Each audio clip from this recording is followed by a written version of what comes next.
We state our views freely and fully without fear. We treat people who disagree with us with honesty, dignity, and respect. We welcome opportunities to engage those with whom we disagree. We believe all of us have blind spots, and none of us are not worth talking to. We seek to disagree accurately, avoiding exaggeration and stereotypes. We look for common ground where it exists and, if possible, find ways to work together. We believe that, in disagreements, both sides share and learn. In Braver Angels, neither side is teaching the other or giving feedback on how to think or say things differently. And that, Mr. Chair, is the Braver Angels way. Thank you very much, Natalie. I call this debate to order. The resolution on the table is resolved, implement age maximums for elected office. Resolved, implement age maximums for elected office. I am looking for a first speaker in the affirmative. Do we have Nancy Karp in the room by chance? In that case, I will call on Mr. Tripoli. Chris, please unmute yourself. You have about 4 minutes. Thank you. Thank you, Mr. Chair. Yes, I'm happy to get it started. I'll throw my opinion out there in the affirmative. I do think in the world that we are in, and with our ability really to age longer, that age does need to be taken a look at. There's always been a debate about Social Security starting. There's always the debate about companies' retirement age. And I would like to include our public elected officials in that, because I do think from a personal standpoint, now that I'm 71, I just think that you start getting to a point where honestly you may not be as, say, sharp as maybe you once were. And that's one of my reasons. I think that I would like to not refer to people that are elected officials as public servants, and that as public servants, as long as they're willing and wanting to serve, they should. I disagree with that. They're not public servants. They're public paid officials. These people that we elect to do a job. We pay them to do a job. They're paid very well. And if they were in other jobs, certainly things like age and retirement would be discussed. So I don't think they should be exempt. These are jobs. And I think that the idea of having some type of an age, I would probably defer to a panel and medical input before I would come up with a number.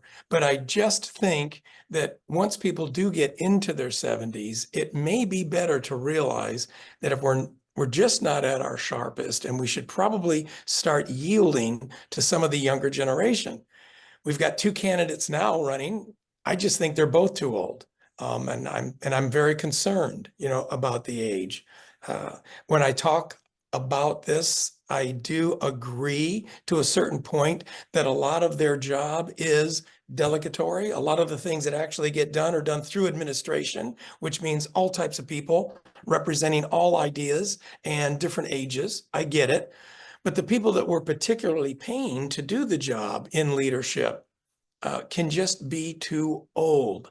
And if we're going to talk about that in the business area, and come up with some type of, age for Social Security and for the private sector, we should be able to mandate it. I don't like the idea of the people who are 80 and 90 still thinking that it's their right to be a senator just because they've been doing it for a long time. I don't like that. I don't think that's good enough.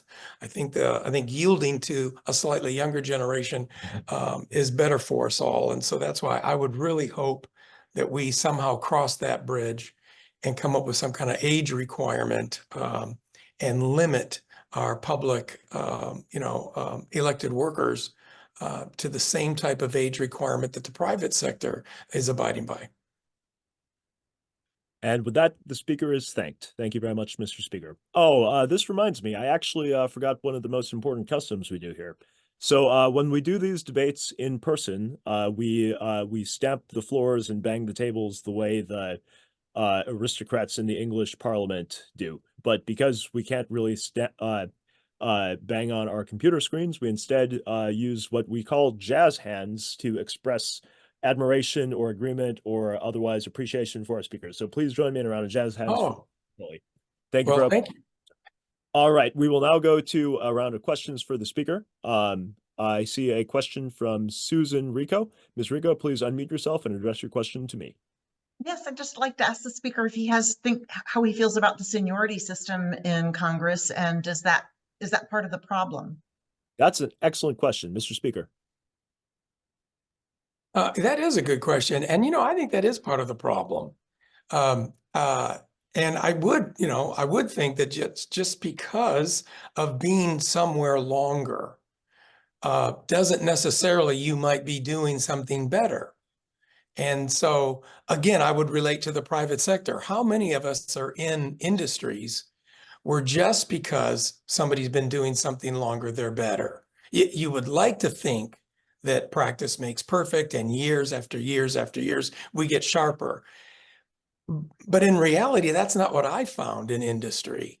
So I think that's a great point, and the seniority issue is a bit of a problem. Let's go to a second question from Mr. Paul Allen. Paul. You're still on mute. Paul, you are still on mute. There you go. I'm 76 and slow. So forgiveness is essential in my life because I am aware of the fact that I struggle at times. I don't know the new technology and the rest of that, and yet I've been an agent of change throughout my life, and find that at this point, the things that I'm doing with Braver Angels are very important to me, and they give my life purpose. And so I just wonder out loud with each of you and the speaker, how you can quantify or qualify those kinds of things. That use of the word "you" was a general "you," not a "you" directed Yes. with Mr. Tripoli, and so it is entirely in order. Thank you, Mr. Allen. Yeah. Mr. Tripoli, this is another interesting question. Take it however you like. I think what you're asking is how we would, say, pick an age.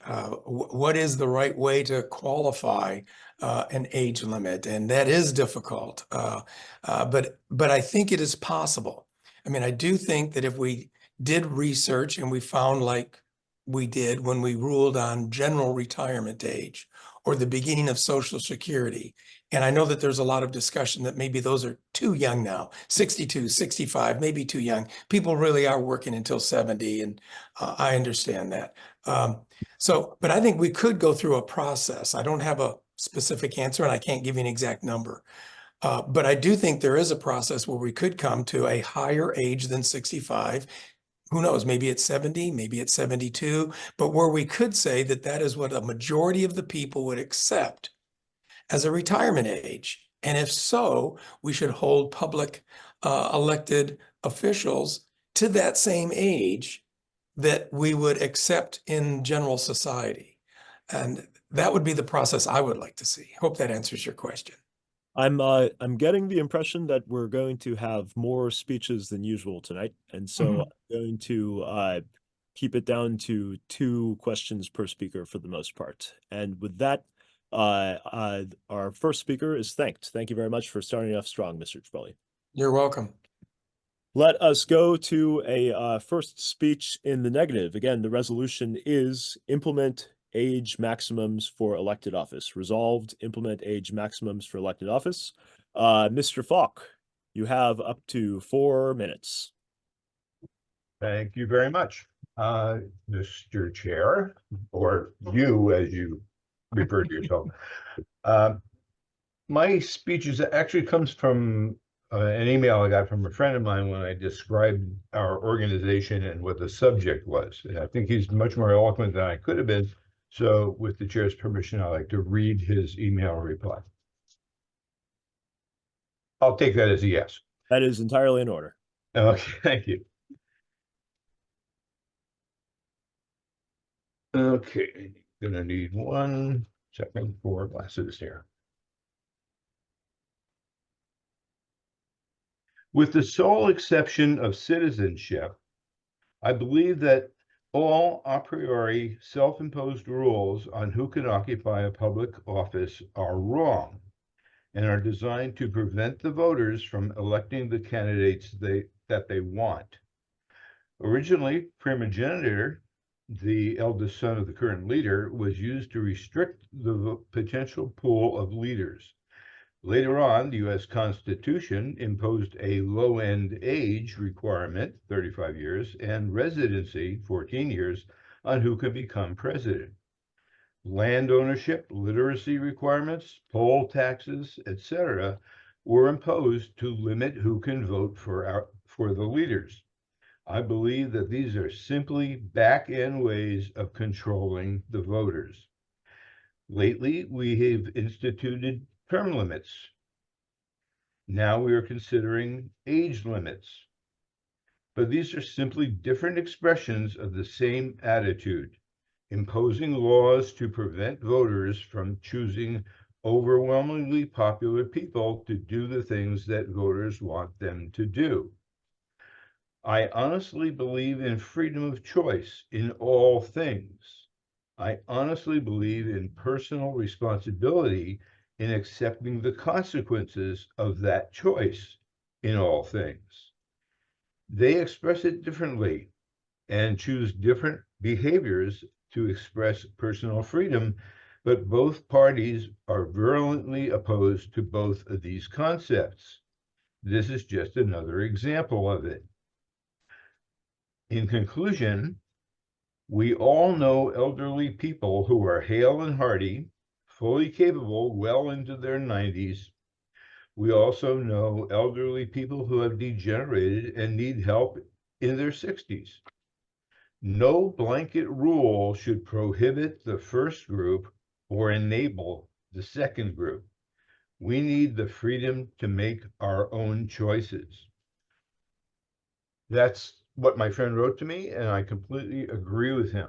I'm a libertarian by bent, and freedom of choice to do what you want to do for yourself, by yourself, and to yourself are key elements of the way I live my life, and as I suggest to other people, probably a good way to live theirs too.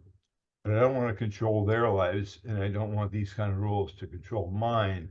And I agree with my friend Ken that this is a way of controlling us that I object to. Thank you very much for listening. And with that, the speaker and his friend on email are thanked. Thank you, Mr. Fong. And Luigi, get ready to get the names of the people who disagree with me. Let us go first to a question and record the name. Lori Rubenstein. Lori? Thank you, Mr. Chair. I'd like to ask the speaker if with the two-party system and the parties electing people, if that's really freedom to choose for the people in the United States. Thank you, Mr. Speaker. I think I understand the question. The questioner is asking whether or not I think that the two-party system is influencing or is good or bad for getting the best people to vote on. Is that and I think she's also suggesting that if two parties is a forced choice, is it really a choice? Correct. That's my question. Thank you. I like that question. I think the two-party system has many faults, and that's probably one of them. My stepson once said that we really should have more parties, and I said, well, why aren't there more parties? You can say that the two parties are just keeping everyone out, and my response was, if there were a third view, it would grow organically until it had a large enough voting bloc to either join the party or push one of the other parties out. But since we're essentially, and not constitutionally, but the way our governments are organized, you end up with us and them kinds of things. I think more parties would be good. In fact, I mentioned, I think in a previous Braver Angel Zoom, that I think there's something to be said about what I understand England to have, for example, as a parliamentary system. Because when I watch it, it's like there's 15 different parties there, and they all have their vote, and they make their voice known, and they're represented based on the proportion of what percentage of the voters elect them. So I think there's some aspect of that which would be really good, but that'll take a constitutional convention or some major change to implement something like that. So I think, yeah, it's not the best of all worlds, but it's the one we have now, and I don't know a good way to fix that. So I like your point, though.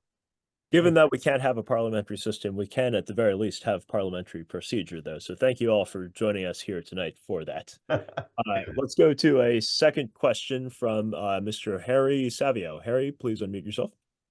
Oh, thank you. The polls, depending on the poll you're looking at and whether how strong you buy into polls, say that 60 to 70% of Americans don't like either candidate. Certainly with Biden and to an extent Trump, that is attributed to their age and but I'm still struggling with what causes us. Why are we in a situation where our two options are people that neither one of us, I didn't say neither one of us, that 60 to 70% of the population don't want? Why are we having to vote for the worst of both worlds, or the best, the least evil, the least bad? Thank you, sir. Mr. Speaker.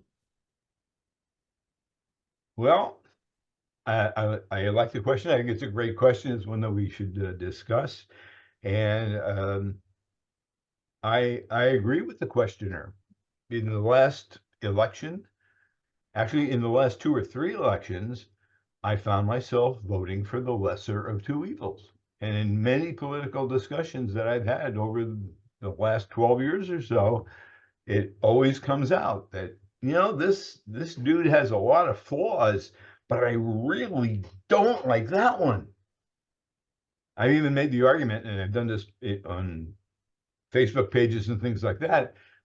Don't call me a conservative. Don't call me a liberal, because I find fault with both sides.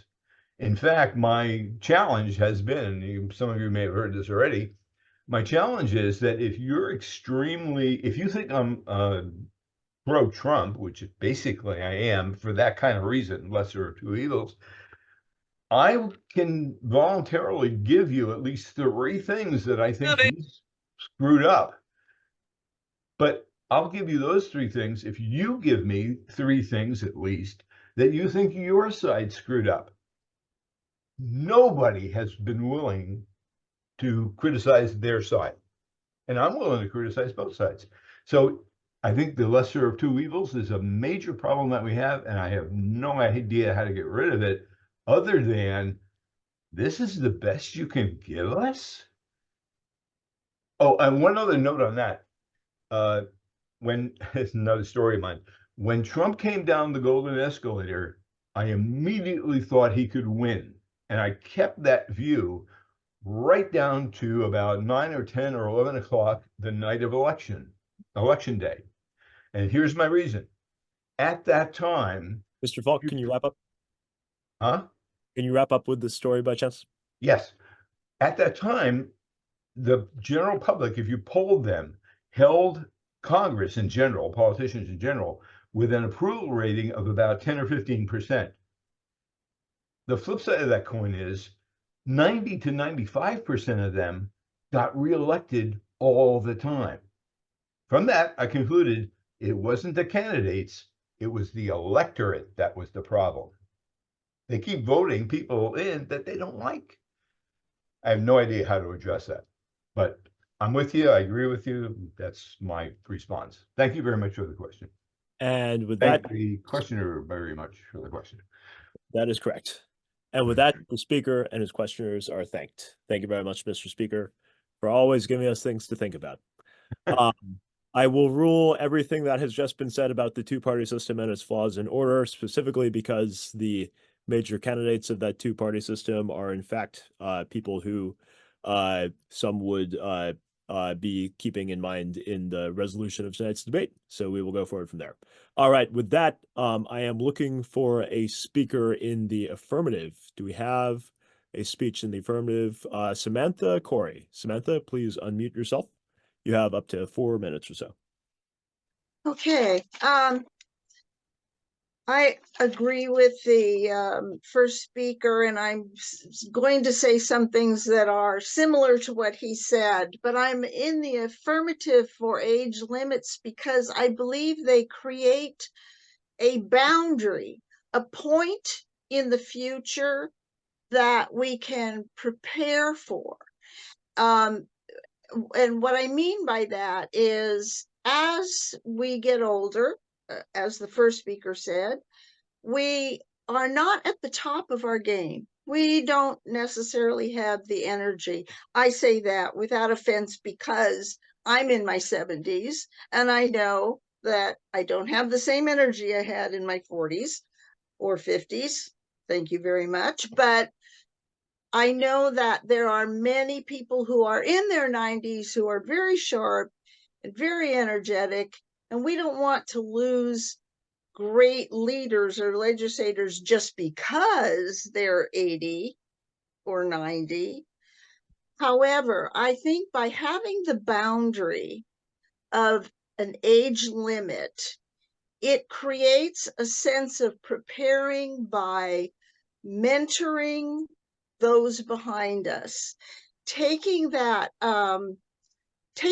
experience that we have, the wisdom that we've gained from both life experience and political experience, and being able to mentor those behind us that have the ambitions to fill the seat.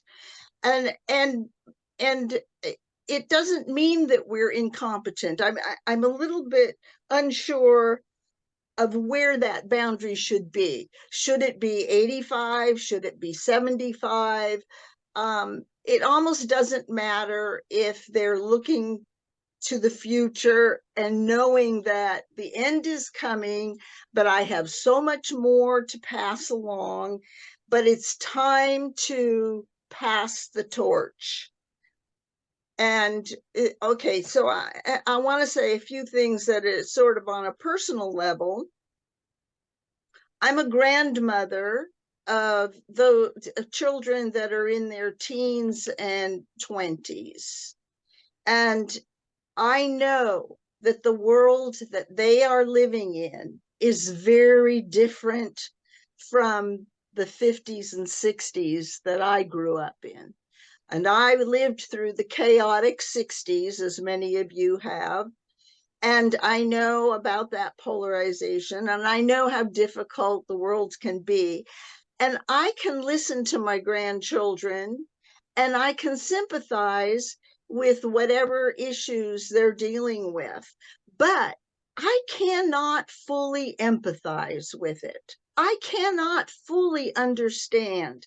And I feel that even since about the year 2000, our leadership in this country has sort of lost touch with the people and what the people actually need. And I think part of it is that they spend so much time campaigning to keep their seat, long past the time when they should keep their seat.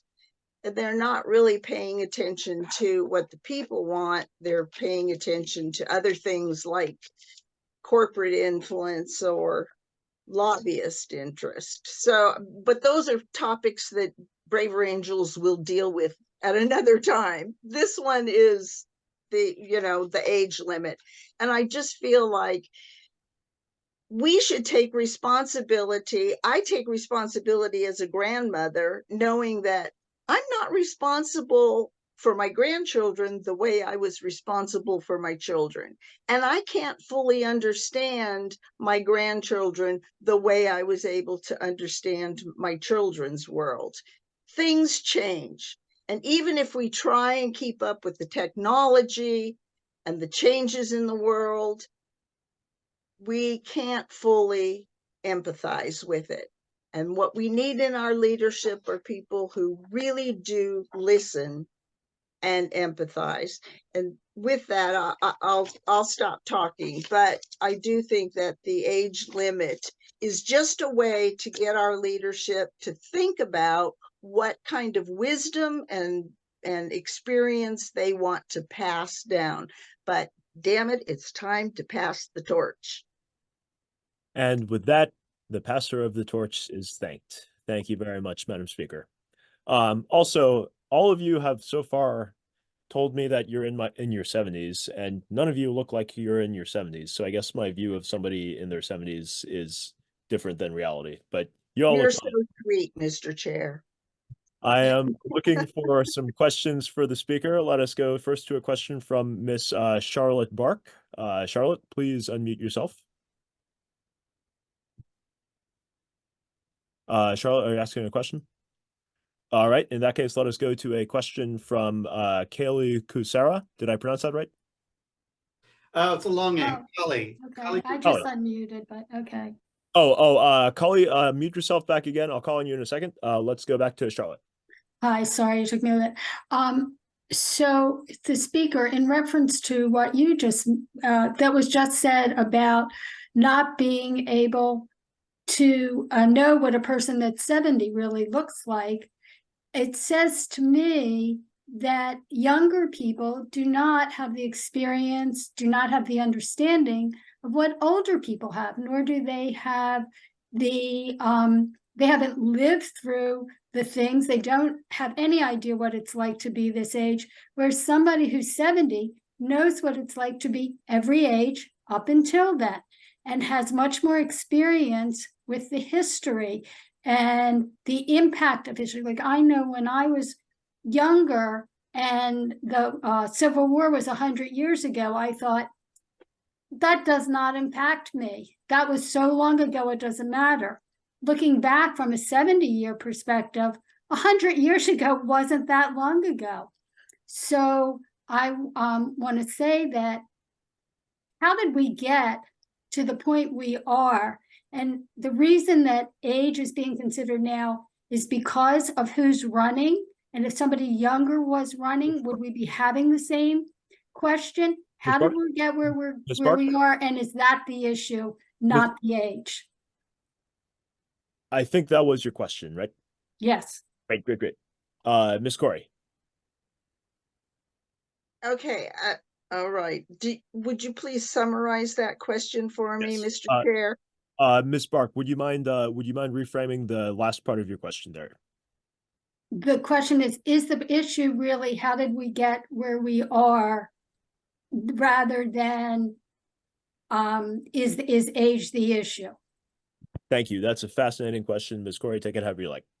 Okay, all right. So I think what I was thinking, Mr. Chair, what I was thinking is, as an older person with my life experience, say from the 50s and 60s, many things that I learned that were important when I was young are no longer important. And I'll give you an example. Geography. When I was in school, we spent a lot of time understanding where other countries were, what their governments were, what their resources were, what their economics were. And it was with great pride that we painted colorful maps of countries. Some of those countries don't exist anymore. And it doesn't even matter anymore. They have different governments, etc. So I think that life moves along, technology moves along, and what we lose in age is the things that we need to know when to pass the torch, when the things that we learned that were so important do need to be put aside, and when we need to be looking to what are we dealing with in the present, what are we going to be dealing with in the future. That's what leadership is for. So I think that it isn't, I really believe that there are many, many more people who reach their 90s who are very sharp, very energetic, very much on top of the new science, new technology, but they should still be thinking in terms of passing the torch. I hope that answers your question. Let's go to a second quick question from Kali. Kali? Thank you, Luke. Would the speaker entertain a notion that instead of setting a limit, that we through law incentivize people in a younger age bracket to give their lives to public office, and conversely, we disincentivize those who have served abundantly? So a graded scale downward of greater rewards for public service early, and decreasing from there so that paid public officials, they don't have a motive for, they don't have much incentive for over serving. They can continue to serve without limits, but they don't have as much of an economic motive to do so over time. That's my question. Thank you. Love to hear your thoughts. And Kali, this sounds like there's an interesting speech behind this too, so please feel free to chat to your whips. Ms. Corey, you can answer it however you like. Yeah, and I completely agree with that. I think there needs to be less incentive to grab onto your fat cushion and stay in office regardless of whether you're getting anything done or not. And I think that has happened. I believe that has happened in our government, I would say, for the last 25 years. And so, yeah, I agree with that. Less incentive to stay, more incentive to join politics and be part of the leadership. Yes. And with that, our speaker is thanked. Thank you very much, Ms. Gorey, for all of your insights. All right. Thank you. I am looking now for a second speech in the negative. I am looking for a speech in the negative, and I believe I was seeing Lee Hamilton's hand up. Lee, are you still there? I will take that. There we go. Oh, Lee? Am I unmuted? Yes, Lee, you don't happen to be the co-chair of the 9/11 Commission, are you? I'm not the co-chair of the 9/11 Commission. Must be a Lee Hamilton, much more esteemed than I. On the upside, though, Mr. Chair, to your comment about looking out and seeing 70 pluses, I have not yet attained the age of 70. So I speak from a slightly younger perspective. Your youth will not be held against you in the context of this. And I also have a confession up front. For me personally, both of these candidates feel a bit too old. Just when I kind of watch how they move and walk, they're a bit too old. But I wanted to make a single point, sort of putting aside the idealism and putting aside the ethics, to say that in as much as having an age limit sounds prudent on the surface, the practicality of implementing such a restriction is really quite burdensome. I did hear a fellow speaker or speakers mention probably a constitutional amendment. I would very much believe that this would have to be an amendment, given that we have the minimum age in our Constitution of 35 in Article 2, I think it's Section 5. And so I would think it would. So you've got that difficulty. And then I kind of had this sort of moment of clarity, which do become increasingly rare even at my age. And a thought about the fact that once you haggle and debate and you set whatever the maximum age is to serve, Well, we keep evolving as humans, and our life expectancies and our general health status evolve. And I started thinking, then how do we do all that again? Maybe we've set some arbitrary limit. I'll just use 75 at the time of your inauguration. Then 20 years from now, we think, well, 80. And maybe it wouldn't even be 20 years. And I think that's quite problematic. I just don't know how we wade through that. And I'd love to hear others that maybe have some suggestions on how we would actually implement such a major change. Asking questions in the course of one's speech is very, very much smiled upon in the context of Braver Angels debates. And questioners are welcome to answer questions posed by speakers, so long as their answers are in the form of a question in the format of Braver Angels debates. So let us do our best to do that. Let's go first to a question for the speaker from George Robinson. Mr. Robinson?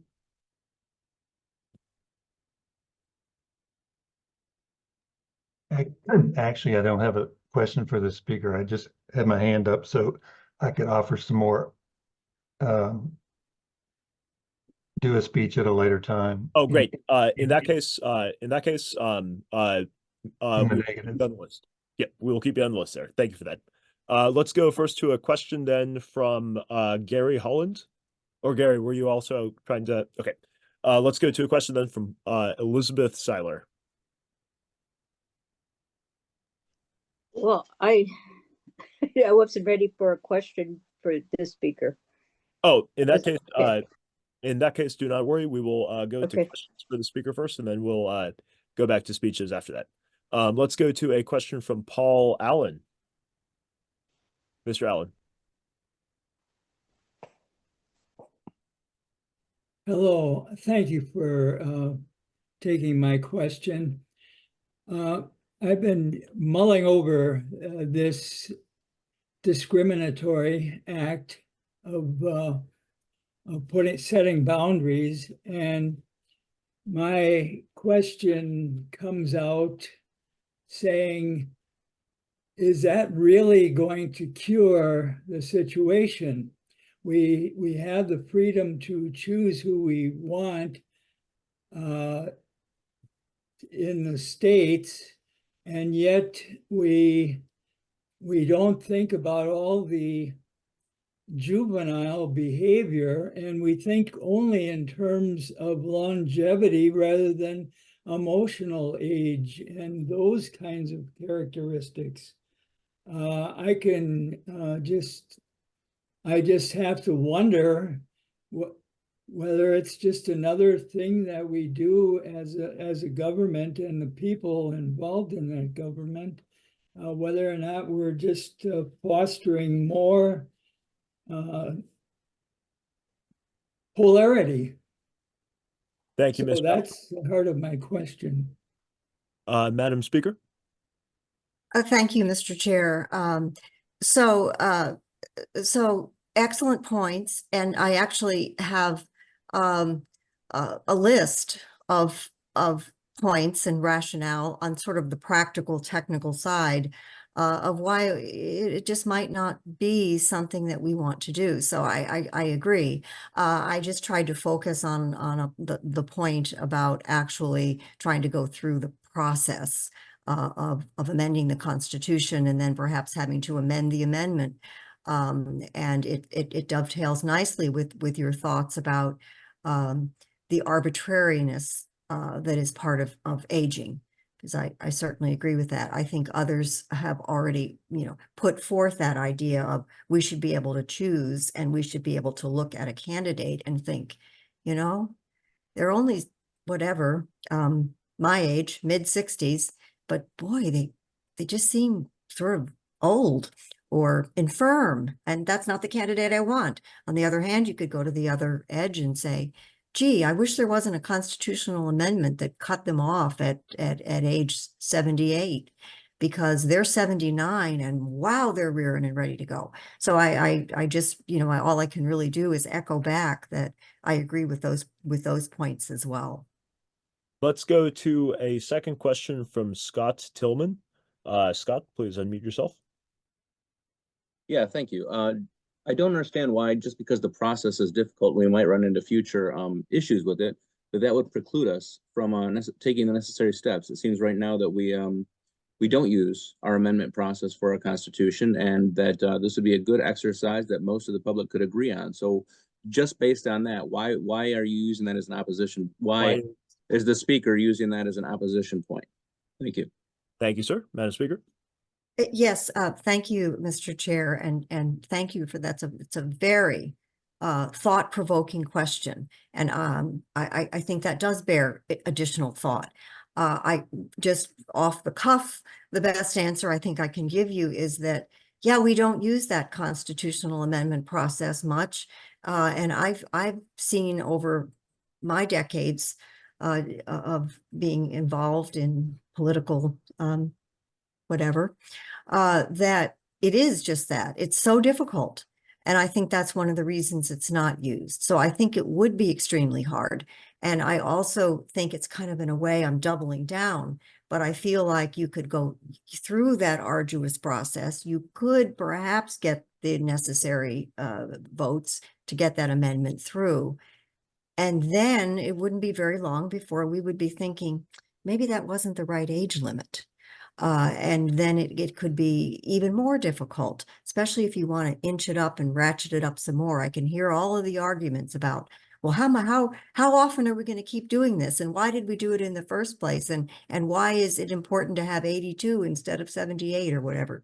So I do see it as quite challenging, but I agree with the notion that we should never let a tail wag a dog and be so focused on the process that we lose sight of the principles behind what we're doing. So thank you. And with that, the speaker and her questioners, all of whom were quite insightful, are all thanked. Thank you very much, Madam Speaker. I am now looking for a next speech in the affirmative. And I will also note to everybody here that should anybody be interested in making a speech suggesting that the age minimum be raised to like 120 or something, I will probably entertain that speech just to see what those arguments will be. So let us go to an affirmative speech from Luana. Luana, please unmute yourself. You have about 4 minutes. Hi, can you hear me? Yep. So I did hear a lot of good points here. And I came on here mostly to talk about kind of in medicine, how we do test people when they're signing legal documents, for example, to test their mental faculties, that they're able to make decisions for themselves, for their health, that kind of thing. And where I'm going with that is there should definitely be some kind of testing in order to, not just the regular presidential testing in order to be president, but maybe some kind of physical mental faculties test. I do agree with people who were saying that the older population might be out of touch with what's going on with younger people, but for thousands of years we have looked to elders for advice, and they do have very valuable advice. And in my experience, just working with all populations, I do think that just as eyes are tested before driving, you know, for your driver's license or for anything, astronauts are tested before they go into space. We should be tested in that same sense. Yeah, and I guess that's really all I have to say about that. I had a lot more, but I guess it's stage fright. Well, none of us are seeing any stage fright in you, and we appreciate your courage in giving what I believe is your first speech in A Braver Angels. So with that, the speaker is thanked for her insightful speech here. Let's go to a couple questions, particularly on some of the medical aspects here. Let's go first to a question from Miss Linda Jensen. Miss Linda? Thank you for taking my question. I like your precept because I've had questions about, is this really an issue of age or ability. Mm. Since you approach it from a medical standpoint, I would love to hear more about that and what kind of testing you would recommend if there's something already in place to use for that. Mhm. The second thing I would say is if, and I don't know if it's in response to your question, is The speaker's question. Yeah. I'm sorry, am I answering the first question? Oh, I was just redirecting it in third person, man. Third person. But Miss Linda, please finish your. Okay. I'm sorry. I thought maybe you were trying to cut me. Nope. So my other question that I'm curious about with all of us is whether you're a Trump supporter or a Biden supporter or anti on either, if you took the one that you don't like out of the issue, would age still be the issue? Madam Speaker, you can address those two questions however you like. So the first question was what tests do we use? There's actually a team of medical professionals that do this, and it's a decision that we make together, where we, in our specific fields, will evaluate the patient. So like you would have like, I guess, depending on the situation, also like a psychologist, you would have the doctor go in, you would have kind of the nurses who are around. Please don't chew my book. Sorry. You would have, anybody who's in contact with the patient, pretty much all caregivers, kind of like, hey, does she know what day it is? You kind of look at, do they, your basic date, time, do they know their name? Do they know who their kids are? People who know them, have you, can they carry out their activities of daily living, that sort of deal. And so usually it is a team effort, and it's, I guess in a presidential sense, it would have to be a big committee that would have to evaluate them, which I think would be great. And as for your second question, which was about the presidents or the candidates for this upcoming election, or what was it? I'm sorry. Can you rephrase, please? Mr. Chair, do you know what the question was? I can rephrase it if you'd like. Let's say if you're against, let's say you're against Joe Biden. If he wasn't in the race, would age still be an issue with Donald Trump, or vice versa? So is it that you want to eliminate the person? Because the interesting thing I've noted here all night is we're talking about two people. We're talking about presidential candidates. I haven't heard a single mention of Mitch McConnell, Dianne Feinstein, Grassley. You can go on and on with the Senate, but the conversation has all been about presidents without being forced to by the chair. Okay. So I just want to clarify. So you're saying that this is Ms. Jensen is asking a question about political hypocrisy, and I think she's asking if you think that would the age question be an issue if the candidates people were opposing were not old, and what do you think? I think that would mostly be up to the people. I'm not personally, I think that anybody who runs for president needs to be evaluated psychologically also, because mental illness is a big thing. And in my personal experience, a person can seem completely rational, coming in, and then you find out 5 years later that they are not. And so I do stand very firmly on that, but it is something that I do wonder when they are choosing presidents, how they're being evaluated. I know there's a process, but I don't know the details. And I began questioning it a few years ago. As for my personal stance, I don't think it really matters when it comes to this. And with that, the speaker and her insightful questioner are thanked. Thank you both. If anybody is interested in giving a speech about psychological qualifications for presidential candidates, it may well be that desiring to want to be president is a psychological disqualifier for being president, but that might be another question too. So, all right, I am looking now for another speech in the negative. Do we have a speech in the negative? Ron, are you in the room? Ron, good? Ron, please unmute yourself. You have up to 4 minutes.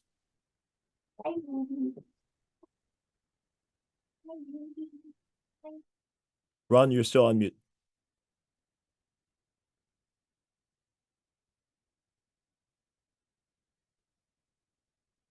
Okay.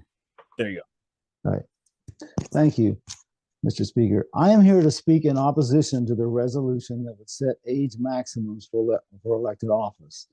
Rather than focusing on arbitrarily limiting a person's age for elective office, the requirements for office should be based on a person's commitment to supporting the laws of the land and the Constitution, having a good moral character, and demonstrating competency, mental competency, physical competency, competency on issues that voters are facing in an election, and competency on rational, quantifiable metrics that apply to all candidates regardless of age.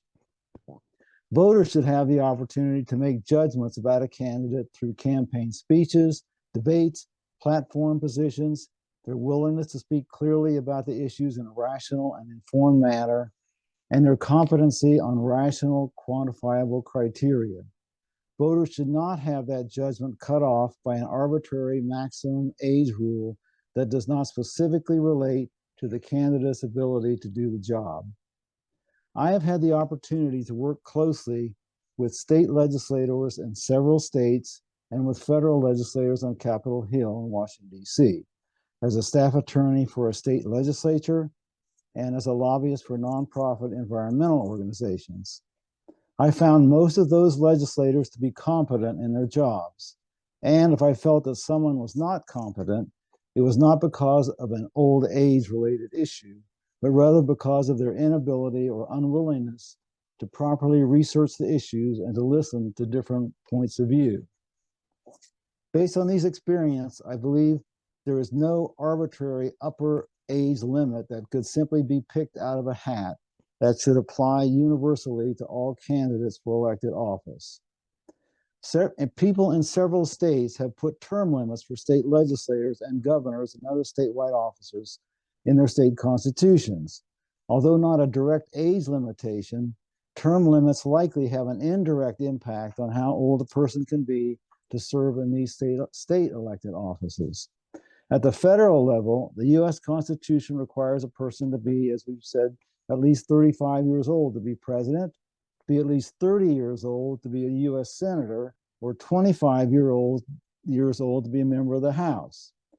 The quote, founding fathers apparently felt that a person should have a certain degree of life experiences and mental maturity to hold these offices. The Constitution does not set an upper limit on age for these offices.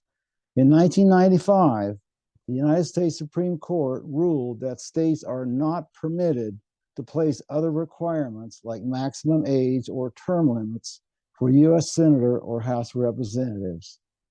The vote actually was 5-4. There are specific and other rather involved requirements for amending the Constitution to change these rules, so it is not likely that a maximum age requirement for federal elected officers would be put in the United States Constitution at any time in the near future. Both the House and the Senate must vote by 2/3 vote. Then goes to the states. 3/4 of the states have to agree to ratify the amendment. There's also an alternative way to do it with a constitutional convention. It's never been done before, but it's the second way to amend the Constitution that's spelled out. And that, again, requires 2/3 of the states to go along with a convention and to call for a convention, and then 3/4 of the states to ratify the amendment. So it's kind of involved. And even if an amendment were to be added, how would it need to evolve over time as longevity and increased cognition into older age improved, like we've talked about before? Therefore, it makes more sense to focus on one's time and energy on the things I mentioned earlier. One concern I see with arbitrary age requirements is how then might increase age discrimination across the Mr. board. Good, you have 45 seconds. Okay, not just for elected officials. I was privileged to work with the oldest park ranger in the United States, Betty Soskin, who was in her late 90s at the Rosie Riveter National Historical Park in Richmond, California. Anyone who interacted with Betty or attended one of her programs knew that she was completely competent. Finally, I had the experience of watching my dad, who was a competent state college professor who had earned his PhD, being forced to retire at the age of 65. In my judgment, there was no rational reason for this arbitrary rule that applied universally without regard to his individual ability to perform the job. Therefore, I think that arbitrary age maximum limitations should not be put in place. Competency for public office at any age can and should be evaluated on a person's willingness to support the laws of the land and the Constitution, having good moral character, physical and mental competency, and competency on rational, quantifiable criteria. And with that, the speaker is thanked. Thank you very much, Mr. Speaker. We Thank have time you. for a couple of questions, but I have a really quick question just out of curiosity. Okay. Was the oldest female park ranger in the United States at Rosie the Riveter National Historic Site in Richmond, California? Did she Yes. ever make jokes about herself having been the original Rosie the Riveter? Actually, she was not a Rosie herself. So there are many other women who were Rosies who were there, some in their late 90s and hundreds as well. So, but Betty Soskin filled a different role as a union organizer for black folks in Oakland, California at the time. But she finally resigned after she turned 100 and something as a park ranger. You touched a fascinating bit of history, my friend. That sounds Thank like you. Experience. Let's go to a couple quick questions. Let's go first to Gail W. Ms. Gail.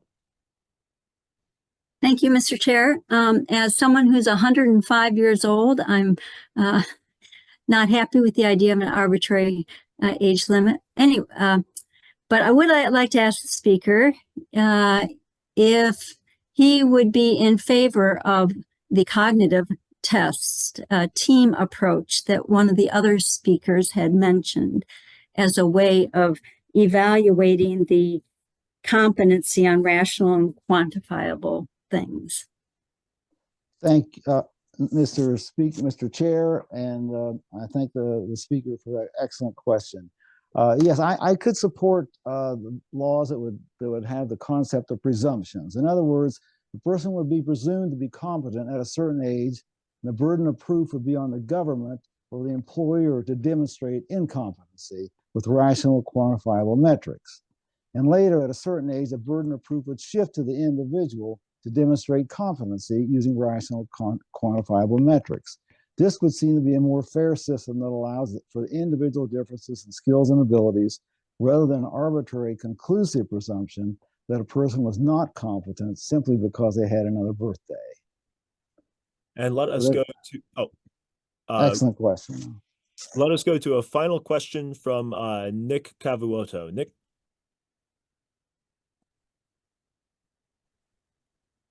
Thanks.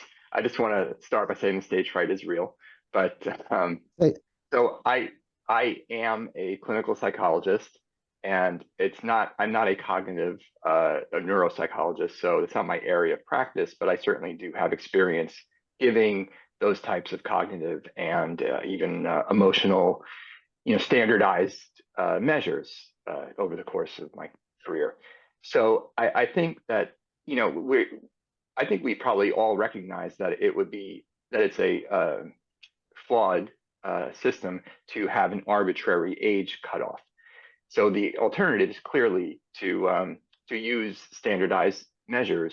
Besides the typical mini neuropsych exam where you count back from 100 by threes, or you remember television, whatever the ones that Trump gave. And that probably is, a fairer way. I think there would need to be some standardization as far as what measures would be approved before and, selected beforehand. So there is, consistency across different tests. Because, and I do think somebody. Mr. Oh, Cabota, this sounds like you have a very good speech to give. oh, But sorry. So my question is, let me think. There's so many. I guess at what point in the process, really, this is one of the things that does bother me. At what point in the process do we administer those tests? Once the two candidates have been selected, or at the primary stage, or what? I mean, there obviously needs to be some, rule set around when those things are administered, by whom, So really, I think in a sense, even though it's arbitrary, the age cutoff might just be the simplest. But in the absence of that, what would the structure be? that's a really, really fascinating question. Thank you for that, Mr. Speaker.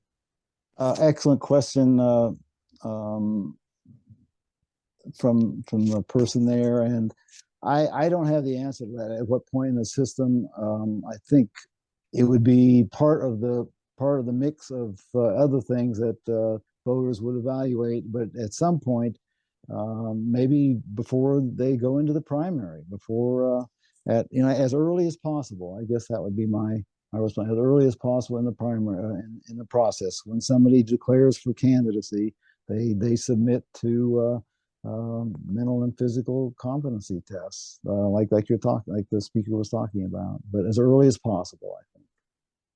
And with that, and to make those results public. So many of our evaluations of public officials just become private information. We need to make that public. And with that, our speaker and his questioners are thanked. Thank you very much, Mr. Speaker. Thank you.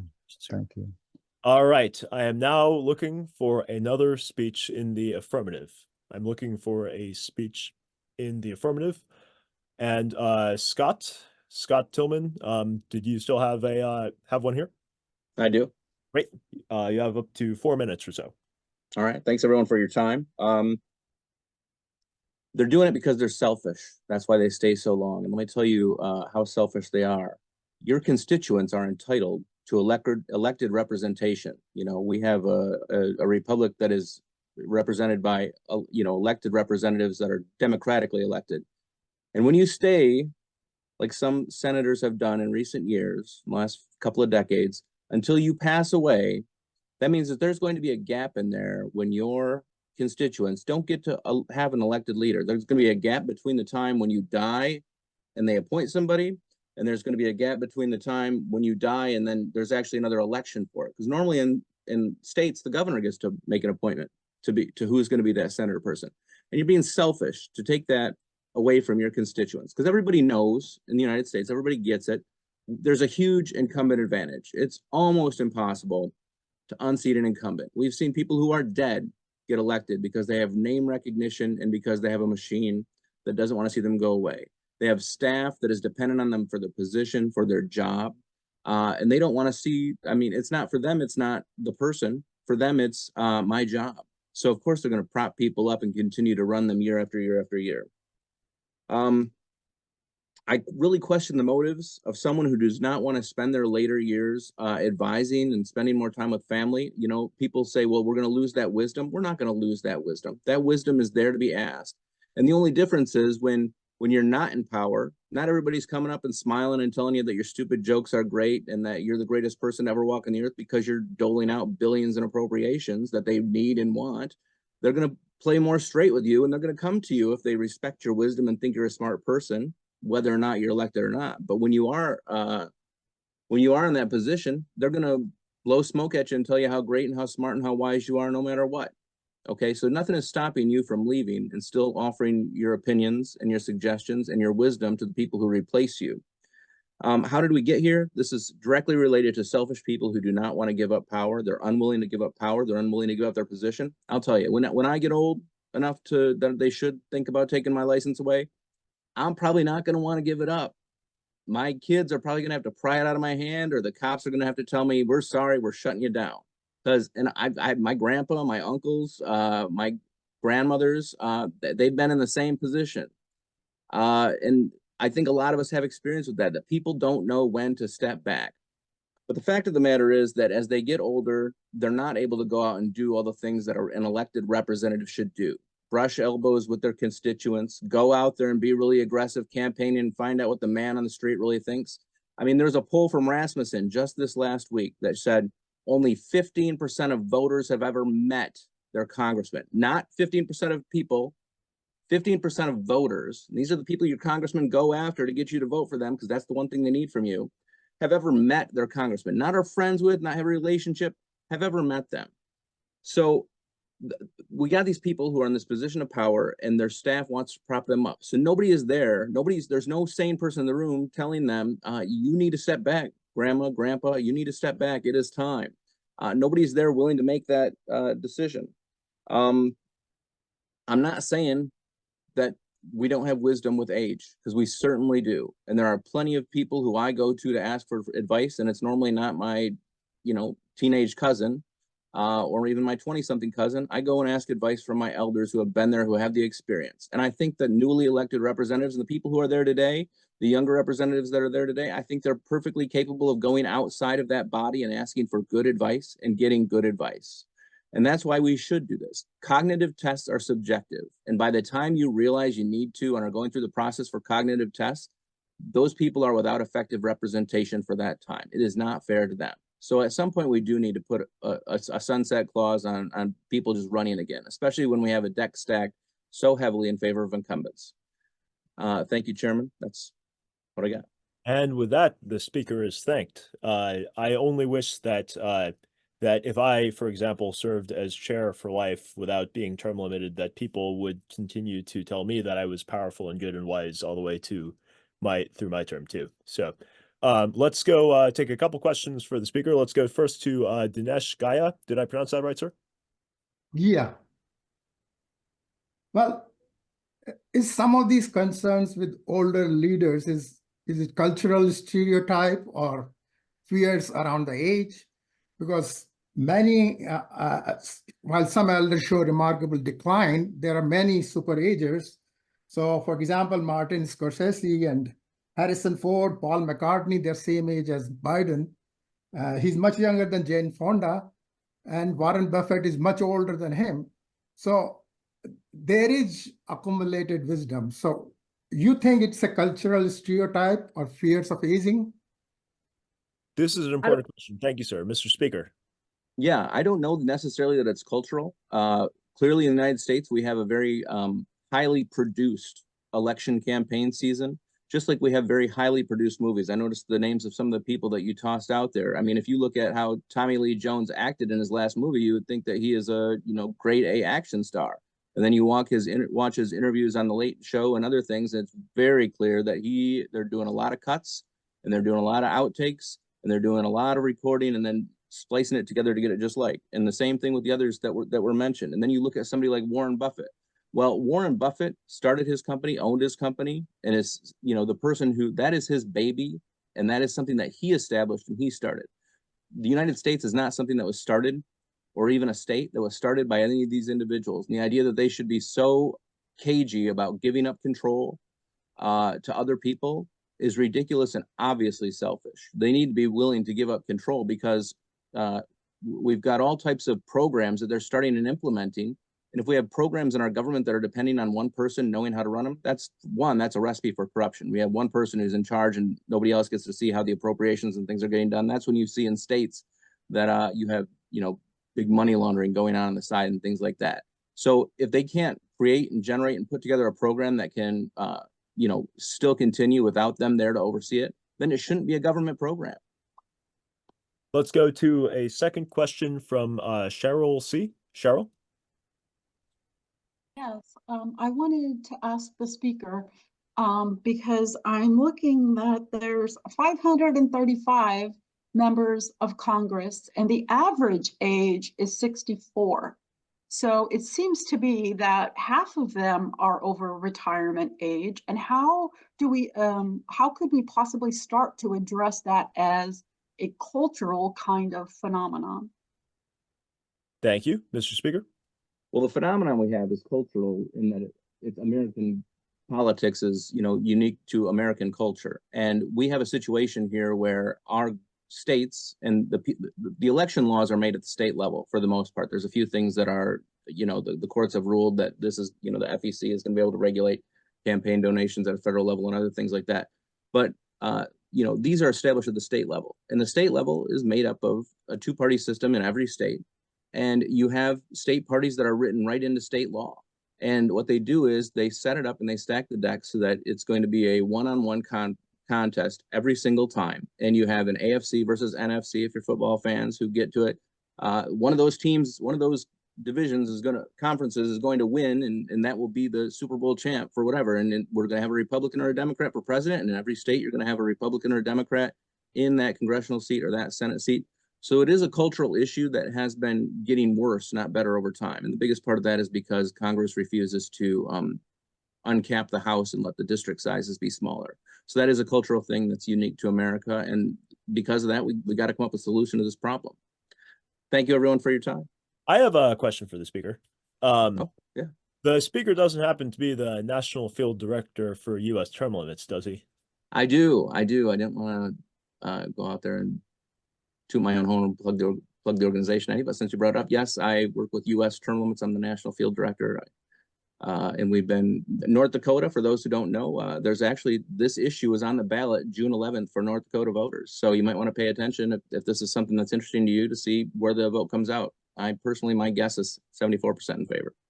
You guys should have been one of the groups co-sponsoring this debate with us, and please. We should, and I didn't find out about it in time, so I'm going to be getting in touch with you guys after. We will be looking forward to that. It's very nice to meet you here, sir. With that, let's go to, with that, the speaker is thanked. And with that, let's go to a next speech in the negative. I am looking for a speaker in the negative. Let's go to Mr. Cook, Whit Cook. Please unmute yourself. Thank you, Mr. Chair. Thanks for the opportunity. I want to bring up the point that Benjamin Franklin was 81 years old at the time of the Constitutional Convention. And by the standard of some of the arguments that are being made tonight, he might not have been able to participate, which would have been a very sad situation considering that he advised Thomas Jefferson, he advised Adams, and he was good friends with Washington. The four of them together are considered to be the true founding fathers of this nation, one being the father of the Constitution, the second being the father of the Declaration of Independence. We had the general that led the army, and then Ben Franklin himself being the mind and the pen behind so many of the ideas, and guided the other three in what they did. So I think that this question has already been debated, if not in actuality, then at least in theory, because when all of the founding fathers included Ben Franklin as an 81-year-old statesman, they already solved this argument. They needed him. It was hard to travel back in those days. He left at great expense, possibly even death, because of the way of travel back then. It was important to all of them to have Ben Franklin present at that Constitutional Convention. So I also want to mention that while companies may set their own limits on when a person can retire or should retire for forced retirement, age restrictions are not placed on entire industries.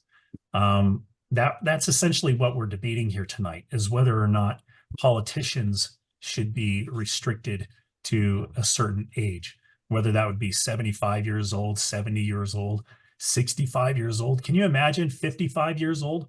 I remember as a kid thinking that 55 was so old. Can you imagine 18-year-olds, 25-year-olds, 30-year-olds voting right now on this very subject? How many of them would vote in the affirmative saying that 55 was the cutoff? That would actually be a sad day for our country. I believe in freedom for the American people. I believe that all of us on here believe in freedom for the American people. It's just how we interpret it. Freedom is the opposite of restrictions. I would not want to restrict ourselves because we never know what kind of a situation we'll find ourselves in the future. Maybe our generation decides, yes, let's put on these limits, but the next generation or 2 generations from now, when we're living to be 120, 130 years old, maybe 70 years old is going to be the ripe age for a politician. And we're not talking about just presidents, we're talking about state legislators as well, federal candidates. We're talking about just candidates in general. So just as in the case with Ben Franklin, a best practice, a best cultural practice of, it's been mentioned a lot tonight, where we pass on institutional wisdom down to the next generation. That's a cultural practice. That's a good thing that we need to do. We should be passing on and giving experiences to our younger people, the younger generation who are capable of doing so. They should rise up to the occasion and take these responsibilities to learn and grow for the next generation to pass it on then. But that's not always the case. I've found that an age is a very arbitrary number.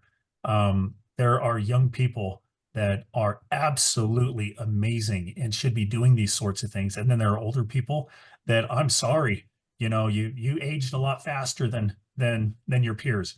And, that's something that I wanted to mention too, is that aging is different for people.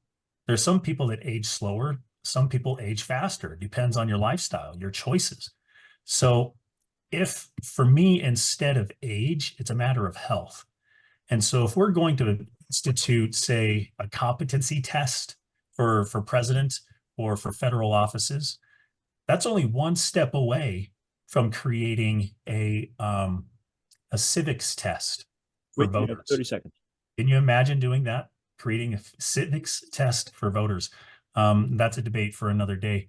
But people, I've learned working with legislators, I've learned working on campaigns, multiple campaigns, that people in society work in cycles, including how we vote.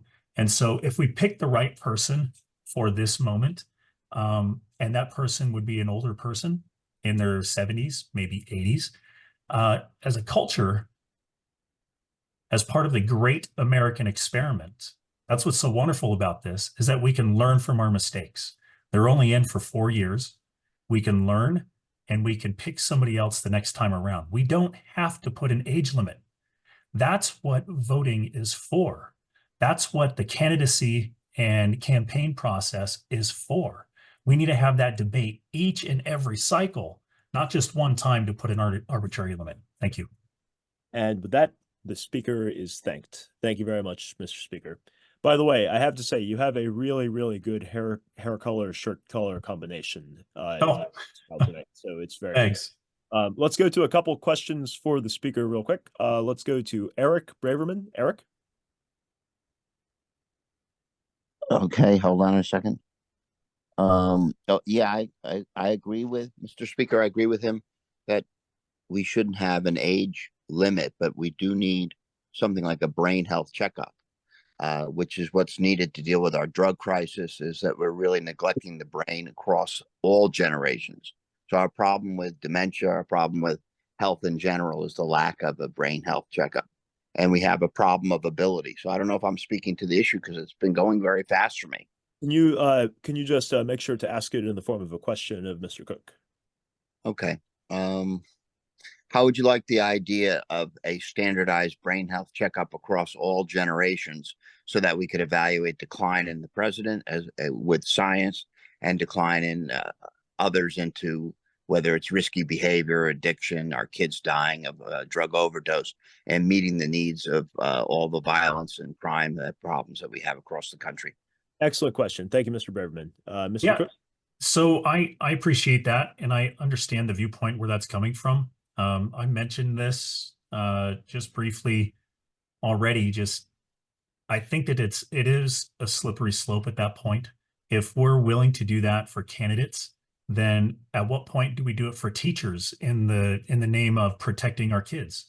What do we do? What if we do that for our voters in the name of protecting our voting system? So again, passing a civics test in order to qualify to be able to vote. That would negate a large swath of our population from being able to vote. Can you imagine the good candidates that we would have that might not pass the smell test? So working in politics as much as I do, it sounds like a good idea on paper, but in theory, but in practice, it can be weaponized. Think of the CPS.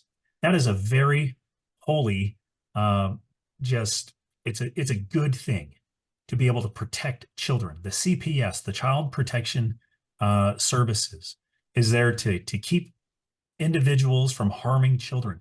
It's amazing. We should all be in favor of that, right? Except for when it's weaponized, except for when your neighbor doesn't like you and they start making up stuff or exaggerating certain things. So any type of law, any type of idea that's put into code can very easily be turned around and weaponized. So I would not like mental health screening or wellness checkups to be used against presidents or any type of a candidate. It's the same idea that can be weaponized. And with that, I want to move on to a couple of final speeches before we run out of time tonight. So with that, our speaker is thanked. Thank you very much, Mr. Cook. Let's go to another speech in the affirmative. I would like to call on Opal Polonese. Opal? Hi, thank you, Mr. Chairman. So I can definitely understand from the perspective of persons who think that there should be an age cap on public office, why there should be one. One, it's really hard to disqualify someone from office based on declining ability to perform work. They either have to retire or they have to be impeached or die. Or if we're talking about the case of the presidency, I'm not sure if particular states have particular laws regarding like recalls and things like that for different public offices. But generally, it's pretty hard if someone's health is declining and cognitive function is declining to recall them based on that criteria. And I mean, I don't want to sound ageist here, but it is true that generally cognition declines the more we age. There are exceptions to the rule. There are people who age much slower, who are 80, but have like the cognitive capacity of a 40 or 50-year-old. But those are exactly that, exceptions. Like they are not the rule. And so I guess it's easier to make a general cap to exclude something like that from happening, where somebody assumes public office and then during their tenure is no longer fit to serve because of health complications, which may certainly arise because public office is very, very stressful and anything can happen. And especially in like the case of a presidency where you're in charge of a nation as big as America, you have to pay attention to public affairs, like you're constantly having to travel. I mean, it's very taxing. And then when it comes to campaign season, you know, like how alert and on top of things you have to be. Like it's pretty hard for me to imagine someone over the age of 75 having the capacity to do that without a lot of assistance and without a lot of help. I mean, when Dianne Feinstein died while she was still in office, towards the end of her tenure, it was very clear that she was relying a lot on staff support. Like I remember during one session, her aide had to tell her to vote yay, you know, for a question that had come on the floor, and that's an issue.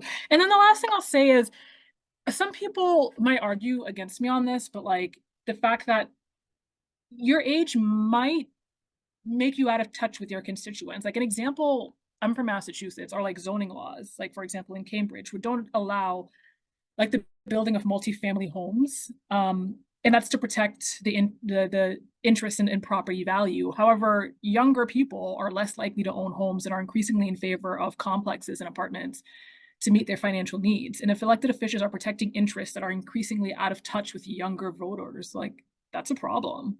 And so I guess if I had to make an argument in the affirmative that there should be caps on age limits, like those are the reasons that I would come up with.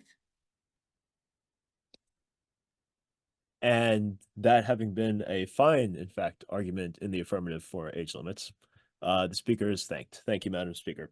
Let's go to a couple questions first. Let's go to Linda. Linda, please unmute yourself.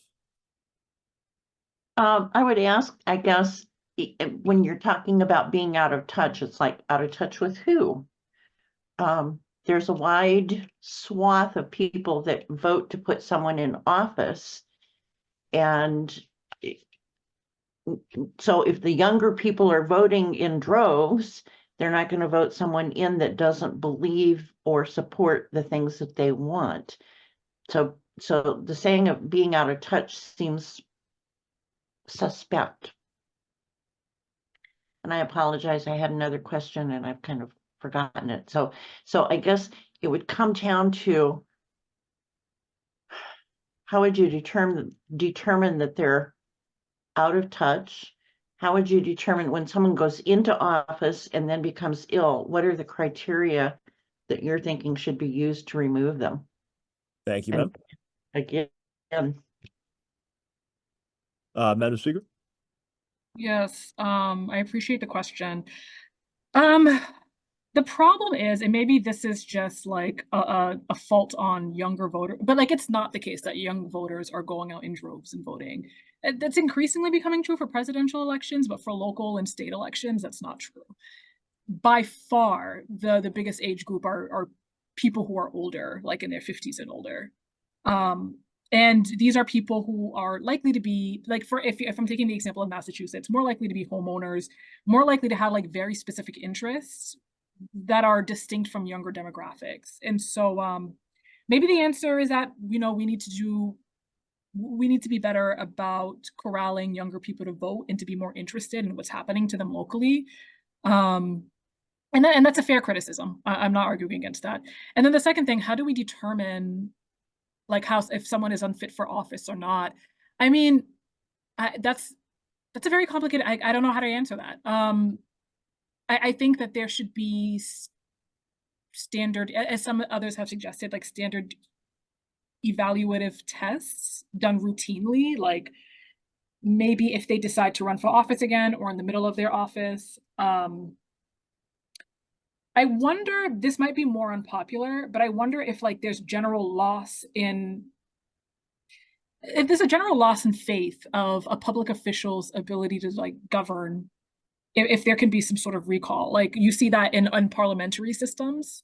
And I wonder if the same could be implemented in our election systems as well. Let's go to a very brief question from Peter. Peter? You're still on mute.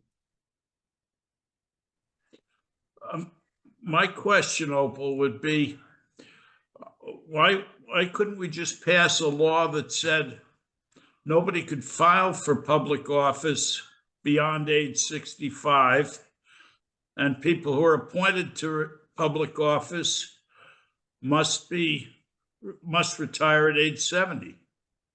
That would solve the whole thing. I'm not even sure you need a constitutional amendment for that.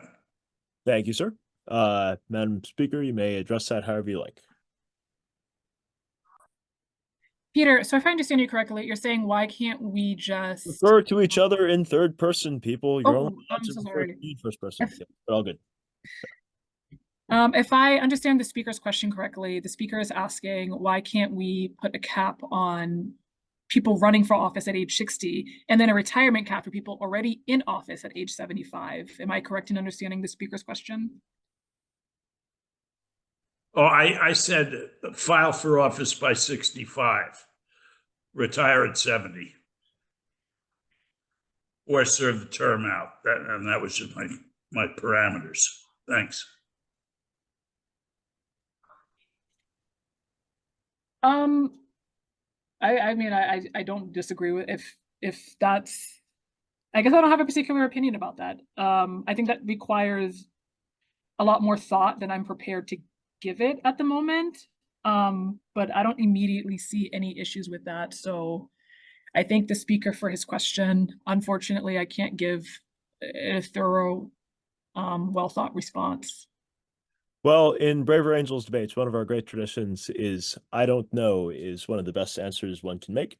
And I don't have enough time to give that the thought it deserves, I suppose, is another good thing we can add to that tradition. So thank you very much, Madam Speaker. Okay, with that, let's go to another speech in the negative. I'm looking for a speech in the negative. Did I see Kaishan Brown just raise his hand? Yes. You have up to 4 minutes, sir. Okay.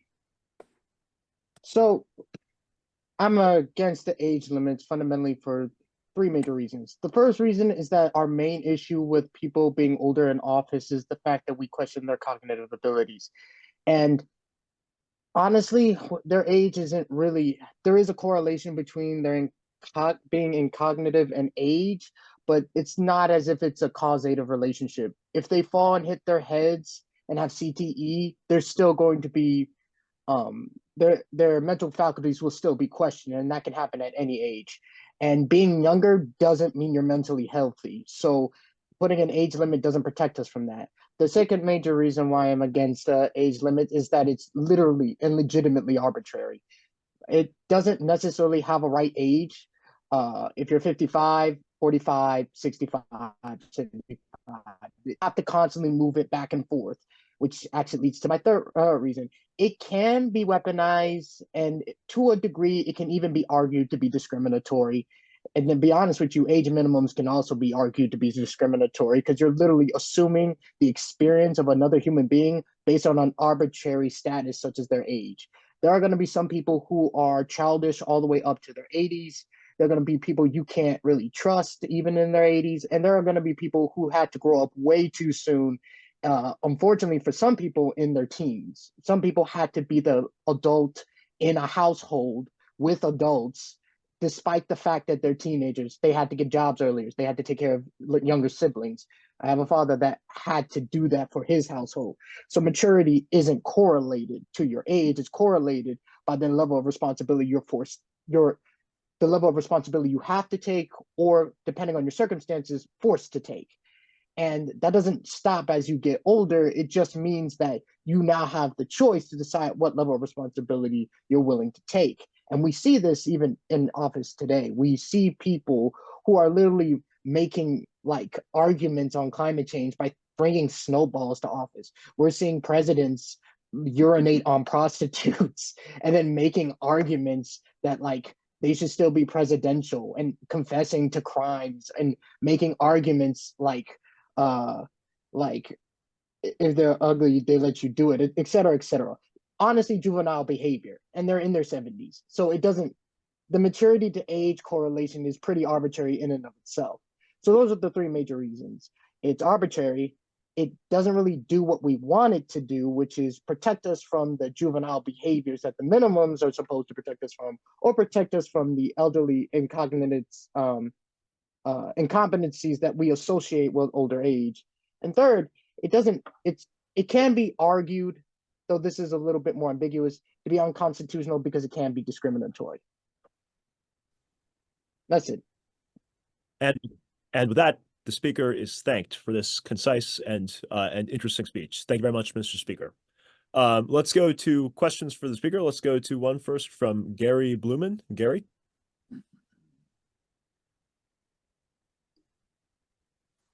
Gary, you are still on mute. Let's go instead to a question from Cheryl. Cheryl? Yes, I wanted to ask the speaker because I'm sort of in agreement about mental competencies, maybe not being the best way to evaluate people. But I was wondering how the speaker feels about advances in technology, which is so pervasive in our society right now and in our future. And does he think that age might have a play in terms of how we set regulations and how we make laws, especially with regard to our privacy and information and data sharing and cryptocurrency and the ability of people over the age of 65 who are so much older than technology executives and especially technology workers, to really understand and be able to make the appropriate laws. Thank you, ma'am. Mr. Speaker, you can take that however you like. I do believe that age does have a relationship with our policies. With everybody, everyone has a point of reference of what they would constitute as their world. Someone who grew up in the 30s has a completely different perspective on what should be constituted as progressive in their context and what is considered progressive and somebody in, let's say, the 60s and 70s. Today's progressives become tomorrow conservatives. Our views start changing with each generation because our point of reference is relative.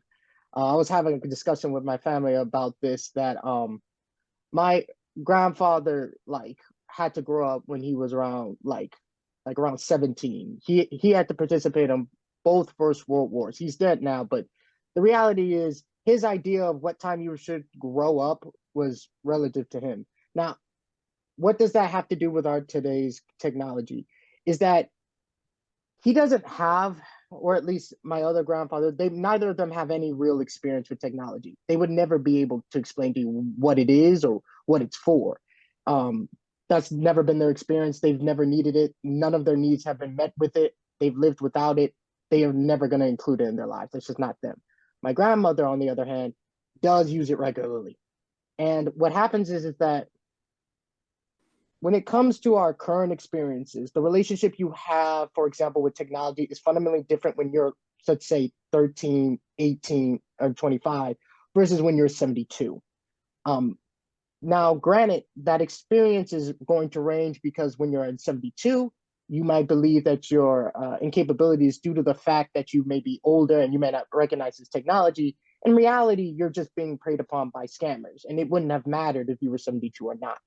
And that's very important because when you're making policy, your understanding of what a threat is in the context of technology is fundamentally different. Like, for example, revenge porn.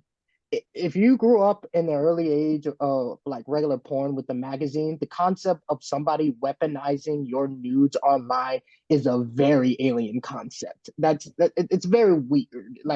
But if you had to explain it to somebody who's never been on social media, or better yet, has never even conceptualized a nude, you would not understand why that would be destructive to your reputation, your job, or your profession. And neither would your peers, because they wouldn't be doing it either.